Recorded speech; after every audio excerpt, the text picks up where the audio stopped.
Friends, welcome back my YouTube channel. So आज हम इस वीडियो में डिस्कस करेंगे रीजनिंग का फाउंडेशन बैच का पहला चैप्टर।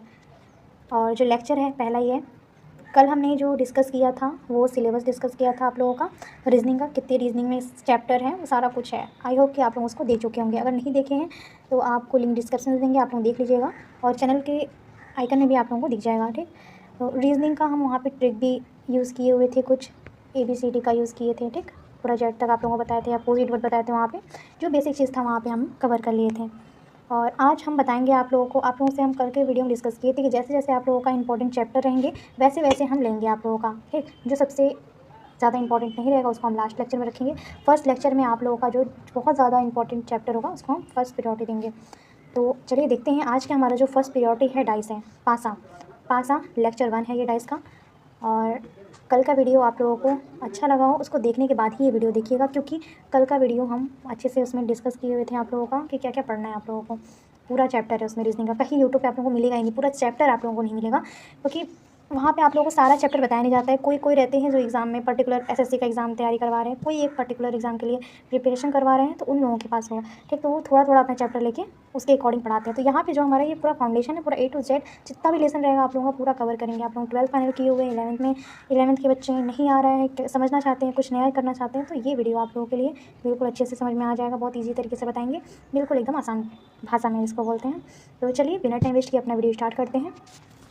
तो आज के हम इस वीडियो में पासा के बारे में जानेंगे कि पासा कितने टाइप के होते हैं, डाइस। ठीक, इंग्लिश में हम इसको डाइस बोलते हैं, हिंदी में इसका वर्ड हमारा पासा है।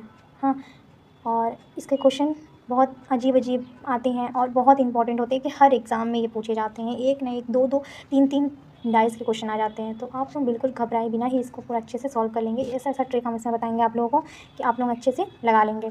तो आज आप लोगों को हम डाइस का 2 टाइप बताएंगे। ठीक, पहला हमारा स्टैंडर्ड डाइस और दूसरा हमारा ऑर्डिनरी डाइस। ठीक, 2 टाइप इसमें हम बताएंगे और 2 टाइप के पासा होते भी हैं। तो चलिए देखते हैं। आपको देखा, आप लोग पहले ये जानते होंगे कि पासा किसे कहते हैं। एक आप देखे होंगे कि अगर आप बहुत छोटे बच्चे हैं, इट मीन्स कि 10th 12th की क्लास के बच्चे हैं, तो आप लोग पहले क्यूब जानिए। क्यूब आप लोग देखे होंगे, कमेंट में बताइएगा आप लोग क्यूब जानते होंगे। ठीक, यहाँ पे हम क्यूब ये भी हैं, आप क्यूब देखे होंगे। क्यूब नहीं भी देखे हैं तो आप लोग इसको जो आप लोग बनाते हैं पजल सॉल्व करते हैं, उसमें आप लोगों का वो एक तरह का क्यूब ही दिखता है। ठीक, तो ये एक तरह का क्यूब का आकृति उसको हम मान लेते हैं। और जो क्यूब है उसको हम जब खोलते हैं, ठीक, जब उसको हम पूरी तरह से खोलते हैं तो ये देखिए, जब इसको हम क्यूब को खोलेंगे तो ऐसे ऐसे इसका आएगा। ठीक, इसका स्ट्रक्चर बनेगा, मतलब इसका जो ऊपर वाला पार्ट रहेगा, नीचे वाला पार्ट रहेगा, इसका साइड का रहेगा, ये फ्रंट है, बेस बीच का ये बेस है, साइड का है ये बैक का है, साइड है ये टॉप का है। तो इसके ऊपर ये ऐसे करके हम इसको बना देते हैं क्यूब। ठीक, आप क्यूब देखे हैं। डाइस आप लोगों का कैसा होता है, जो आप लोग लूडो खेलते हैं पहले के टाइम में। अब तो फ़ोन डिजिटल ज़माना आ गया है, मॉडर्न फैसिलिटी भी आप लोगों को चाहने लगता है, तो आप लोग इस टाइम देखते होंगे, खेलते होंगे फ़ोन वगैरह में लूडो खेलते हैं। तो उस टाइप का लूडो नहीं, आप लोग जो पहले के टाइम में जो पासा होता था, जो आप लोग देखे होंगे मामा जी खेलते हैं, उसमें कृष्ण भगवान के महाभारत में आप लोग देखे होंगे। ठीक, तो उनका जो पासा होता है लंबा होता है, लंबे में भी पासा होता है, उसके 6 यहाँ पे आप लोग दिखा रहे हैं। उसको हम कितना भी कुछ कर लें, उसको हम 6 ही पार्ट में लिख सकते हैं, 6 ही पार्ट में डिवाइड कर सकते हैं। ठीक, उसका अपोजिट पूछता है आप लोगों के एग्ज़ाम में, उसका अपोजिट क्या होगा, उसको बस घुमा फिरा के, बस यही 6 के अंदर में ही पूछेगा, बस घुमा फिरा के, बस यही इसमें है। आप लोगों को बस इसमें घुमा फिरा के पूछेगा कि हाँ ऐसे इसका अपोजिट क्या होगा। तो इसमें जो आप लोगों को 2 स्टैंडर्ड बताए हैं, इसके 2 टाइप होते हैं, ऑर्डिनरी स्टैंडर्ड और मानक। और आप लोगों का इसमें ऑर्डिनरी जो है, ठीक, साधारण और मानक 2 है टाइप के होते हैं। तो उन्हीं दोनों को हम समझना है हम लोगों को कि वो क्या है। तो ये आप लोग डाइस देख चुके हैं कि डाइस कैसा होता है, आप लोग देख लीजिए। और इसके हम बताएंगे आप लोगों को कितने इसके कोने होते हैं, सारा कुछ ये देख सकते हैं आप, 1 2 3 4 5 6 इसी टाइप में इसको हम कर सकते हैं डिवाइड। ठीक, तो चलिए आइए देखते हैं इसका जो हमारा डाइस है। डाइस बनाने के लिए बहुत ईजी है। आप लोग पहले ये जो बर्फ़ी वगैरह खाते हैं, पहले बर्फ़ी बना लीजिए, फिर यहाँ से एक, यहाँ से ऐसे इसको मिला दीजिए। तो ये हमारा 1 हो गया, 2 हो गया, 3 ऊपर से भागिए ऐसे दिखेगा, बाकी का छुपा रहेगा। तो हमें छुपे वाले पार्ट को ही बताना है कि उसमें क्या है, इसका अपोजिट क्या है, इसका डायरेक्शन क्या है, सारा कुछ इसमें इसी के इर्द गिर्द पूछता है क्वेश्चन, बाकी इसमें कुछ नहीं है। तो यहाँ पे पहले जान लेंगे कि हमारा डाइस कितने टाइप के होते हैं। हमने बताया आप लोगों को 2 टाइप के होते हैं। ठीक, इसके 8 कोना होता है, 12 किनारा होता है, 6 सतह होते हैं, एक सतह की 4 निकटवर्ती होती है और एक विपरीत सतह होती है। ठीक, स्ट्रक्चर जान लिए, कितने टाइप के होते हैं, इसके प्रकार, कोना, सारा कुछ जान लिए। अब इसको आप लोगों को एक्सप्लेन करते हैं कि क्या होता है एक्चुअली में। ये देखिए, पहले आप लोगों का डाइस जो होता है 2 टाइप होते हैं डाइस के, कौन कौन से, और स्टैंडर्ड होते हैं, ठीक, और ऑर्डिनरी होते हैं। ठीक, ये 2 टाइप होते हैं, स्टैंडर्ड और ऑर्डिनरी। स्टैंडर्ड डाइस वो होता है, इसको हम हिंदी में साधारण पासा कहते हैं, सॉरी मानक पासा कहते हैं, और इसको हम साधारण पासा कहते हैं, ऑर्डिनरी को। ठीक, ये हमारा हो गया। अब हम जानते हैं कि स्टैंडर्डाइज क्या होता है।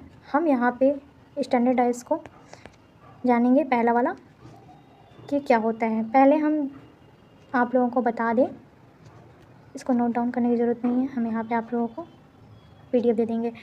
तो यहाँ पे स्टैंडर्डाइज क्या होता है, स्टैंडर्डाइज वो होता है जो हमारा यहाँ पे अंक ले लेते हैं, यहाँ पे 1 हो गया, यहाँ पे 5 हो गया। ठीक, अगर हम कोई अंक लिए, यहाँ पे अंक जो इसका निकटवर्ती अंक है उसको हम ऐड करेंगे, अगर उसको हम जोड़ेंगे तो हमारा अंक आना चाहिए 7। अगर 7 नहीं आ रहा है मानक अंक तो हम इसको स्टैंडर्डाइज बोलेंगे। ठीक, अगर इसका मान हमारा 7 नहीं आ रहा है तो हम इसको स्टैंडर्डाइज बोलेंगे। अगर इसका मान हमारा 7 आ रहा है तो ये हमारा स्टैंडर्डाइज नहीं है, ये ऑर्डिनरी डाइज हो जाएगा। जैसे कि हमें इसमें आप लोगों को साधारण भाषा में समझाएं कि यहाँ पे मान लीजिए दे दिया है, इसका हम एग्जांपल भी आप लोगों को करवाएंगे। तो इसका फिगर बन नहीं पा रहा है थोड़ा, हाँ देखिए, यहाँ पे 4 है, यहाँ 5 है, यहाँ 1 है। ठीक, तो यहाँ पे इसको आपको प्लस करने के बाद आप लोगों को यहाँ पे देखना होगा कि 7 आ रहा है कि नहीं आ रहा है। तो हम इसको निकटवर्ती अंकों को जोड़ेंगे तो यहाँ पे 7 नहीं आ रहा है, यहाँ 6 हो रहा है, और इसको जोड़ेंगे तब भी 7 नहीं होगा, इसको जोड़ेंगे तब भी 7 नहीं होगा। तो हमारे यहाँ 7 आना चाहिए निकटवर्ती में। तो यहाँ पे हम क्या करेंगे, 7, जिसमें 7 ना हो वो हमारा 7 यहाँ पे मानक पासा है, जिसमें 7 आ जाए वो हमारा साधारण पासा है। ठीक, अब हम इसमें देखेंगे कि हमारा जो मानक पासा है, मानक पासा को हम पहचानेंगे कैसे। मानक पासा को पहचानने के लिए हम 7 जोड़ेंगे, नहीं होगा वो 7। ठीक, तो चलिए आइए देखते हैं इसको कैसे। यहाँ पे दिया हुआ है, आपको इसका एग्जांपल देकर भी समझा देंगे। यदि किसी पासा के किसी भी 2 निकटवर्ती अंगों को जोड़ने पर 7 न हो तो वो मानक पासा कहलाता है, जो हमने आप लोग को बताया है। यदि इसमें विपरीत अंकों के बारे में पूछा जाए तो विपरीत अंक का योग 7 होगा। जैसे कि आप लोग यहाँ पे इसका आंसर कमेंट में भी लिखिए, हम इसको बता रहे हैं आंसर। देखिए, इसमें क्वेश्चन पूछा गया, आप लोगों के एग्ज़ाम में भी ऐसे क्वेश्चन आएगा कि नीचे पासे के एक प्रारूप को दर्शाया गया है, इस पासे में अंक 1 के विपरीत फलक पर कौन सा अंक होगा। मतलब यहाँ पे 1 है, 1 का विपरीत फलक क्या होगा, अंक। ठीक, तो हम क्या बताएं आप लोगों को कि हम इसके अंकों को जोड़ेंगे तो 7 नहीं आ रहा है। ठीक, 7 नहीं आ रहा है तो ये हमारा क्या है, मानक पासा है, इट मीन्स की स्टैंडर्डाइज है। जब 7 नहीं आ रहा है तो हमें ऐसा कुछ इसमें जोड़ना होगा कि ये 7 बन जाए। ठीक, तो हमें क्या, इसमें हम क्या ऐड करेंगे, इसका विपरीत अंक हमारा क्या हो जाएगा, 6 हो जाएगा। वो कैसे, यहाँ पे हम 1 जोड़ेंगे, 6 में 1 जोड़ेंगे, कितना होगा, 7 हो जाएगा। तो ये हमारा विपरीत अंक यहाँ पे कितना होगा, 7। इसका आंसर हमारा 7 हो जाएगा। ठीक, अब यहाँ पे ऑर्डिनरी डाइस समझ लेते हैं। ऑर्डिनरी डाइस क्या होता है, यदि किसी पासे की किसी भी 2 निकटवर्ती अंकों को जोड़ने पर साधारण 7 आए, ठीक, जैसे हम लोग को बताएं 7 आए तो वो हमारा साधारण पासा कहलाता है। इसमें से विपरीत अंकों के बारे में पूछा जाए तो छिपे हुए अंकों को विपरीत अंक हो जाते हैं। जैसे कि यहाँ पे आप लोगों का पूछा है क्वेश्चन में, नीचे दिए गए पासे के एक प्रारूप को दर्शाइए कि पासे में 3 विपरीत अंक और इसके अंक क्या होगा। मतलब यहाँ पे 3 विपरीत अंक दिया हुआ है, 3 दिया हुआ है, 2 दिया हुआ है, 4 दिया हुआ है। ठीक, तो यहाँ पे जितना भी दिया हुआ है अंक, इसको हम यहाँ पे आप लोगों का अंक दिया हुआ है, इसका विपरीत अंक पूछ रहा है। इसका विपरीत अंक क्या होगा, जो छुपा हुआ है। मतलब हमें, आप लोग जानते हैं इसमें क्या क्या नहीं है, 1 नहीं है, 5 नहीं है और 6 नहीं है। तो हमारा क्या आंसर होगा, 1 5 6 होगा। तो आंसर यहाँ पे देख सकते हैं आप, यहाँ पे आप लोगों का ऑप्शन नंबर डी हमारा करेक्ट हो जाएगा। यहाँ पे डी में आप लोग 1 5 6 देख रहे हैं, जो छुपा हुआ रहेगा उसको हम यहाँ पे लिखेंगे। ठीक, बाकी जो दिखेगा उसको नहीं लिखना है, आप लोग उसमें एक्स्ट्रा माइंड मत लगाइएगा कि हाँ जो यहाँ पे ऐसे ऑर्डिनरी, और आप लोगों को स्टैंडर्ड समझ में आना चाहिए कि कौन सा है। और आप लोगों को ये कमेंट में बताना है इसका आंसर आप कमेंट में करके दिखाइए।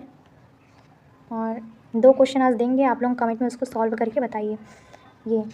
ये और ऊपर वाला क्वेश्चन, ठीक, दोनों को बताइए कि वो कौन सा डाइस है, स्टैंडर्ड डाइस है कि ऑर्डिनरी डाइस है। आप लोगों को समझ में आया कि नहीं आया? अगर नहीं समझ में आया तो आप लोग फिर से दोबारा वीडियो देख लीजिए, क्योंकि ये बहुत ज़रूरी है समझना। और यहाँ पे जो आप लोगों का दिया हुआ है मानक, पासा और स्टैंडर्ड, कुछ नहीं है इसमें, आप लोगों को फिर बता दे रहे हैं। यहाँ पे अगर मानक पासा हमें पहचानना है, स्टैंडर्ड डाइस पहचानना है, तो उसको हम प्लस करने पे हमारा अगर 7 आ रहा है तो वो हमारा स्टैंडर्ड डाइस नहीं है, ठीक। अगर प्लस करने पे 7 आ जा रहा है तो वो हमारा क्या है? वो आप लोगों का साधारण पासा हो जाएगा, ठीक।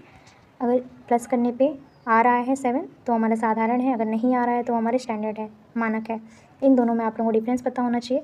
फिर बाकी जो आप लोगों का क्वेश्चन में पूछेगा कि छुपा हुआ विपरीत फलक, तीनों का छुपा हुआ विपरीत फलक, पहले देख लेंगे कि इसको प्लस करने पे कितना आ रहा है, ठीक। इसके आप लोग यहाँ पे देख सकते हैं, इसके बगल वाले को हम प्लस करेंगे 4 और 3 को प्लस करेंगे 7 होगा, ठीक। तो 7 होगा तो ये हमारा क्या है? ऑर्डिनरी डाइस है। अगर इसका 7 नहीं होता तो हमारा स्टैंडर्ड डाइस होता। इसी तरह ये वाला था, अब इसको हम प्लस कर रहे हैं, 4 आ रहा है तो ये हमारा मानक पासा है, क्योंकि हमारे जब 7 आता तो हमारा क्या हो जाता? वो ऑर्डिनरी हो जाता, ठीक। इसमें हमको बस यही देखना है। और अगर ऑर्डिनरी रहेगा, ऑर्डिनरी आप लोगों का रहेगा तो उसमें आप लोगों को जो छुपा हुआ रहेगा उसको ढूंढना है। जैसे 3 का यहाँ पे कोई भी हो सकता है, ठीक। जैसे यहाँ पे 3 दिया हुआ था तो तीनों का अपोजिट हम देख लेंगे क्या क्या है। यहाँ पे 3 है तो तीनों का पूछा था तो तीनों का हम यहाँ पे लगा देंगे, ठीक। और यहाँ पे आप लोगों का ऐसे ही था, अगर यहाँ पे 1 और 3 था 5, तो इन तीनों का हमारा क्या पूछा था? बस एक का पूछा था कि इसका अपोजिट क्या होगा। तो 1 का हमारा हम क्या बताएं आप लोगों को, इसमें जोड़ने पे कितना आना चाहिए? 7। तो इसमें हम 1 में ऐसे क्या जोड़ें कि 7 बन जाए, ठीक। अगर यहाँ पे 5 का पूछा होता विपरीत, तो इसमें आप लोग कमेंट में बताइए कि 5 का कितना होता। 5 में हम ऐसे क्या ऐड करते कि 7 हो जाता, ठीक। तो यहाँ पे हम 2 ऐड करते, ठीक। अगर 5 का विपरीत पूछता तो यहाँ 2 ऐड करते तो हमारा 7 हो जाता, तो वो हमारा आंसर इसका बन जाता। ऐसे ही है, ये ऐसे ही करना है, इसका बहुत ईजी है। और नेक्स्ट हम जो लाएंगे इसके थोड़ा अपर लेवल का रहेगा, और बाकी आप लोग लगा लेंगे। थोड़ा थोड़ा हम पढ़ाएंगे आप लोगों को ताकि समझ में आए। और बाकी आप लोग कमेंट में बताइए कि आज का वीडियो कैसा लगा। मिलते हैं अगली वीडियो में। और जो आप लोगों को होमवर्क दिया गया आप लोग उसको करके हम कमेंट में आप लोग बता दीजिए उसका आंसर क्या होगा और कौन सा डाइस है वो। तो थैंक यू फॉर वॉचिंग, मिलते हैं अगले वीडियो में।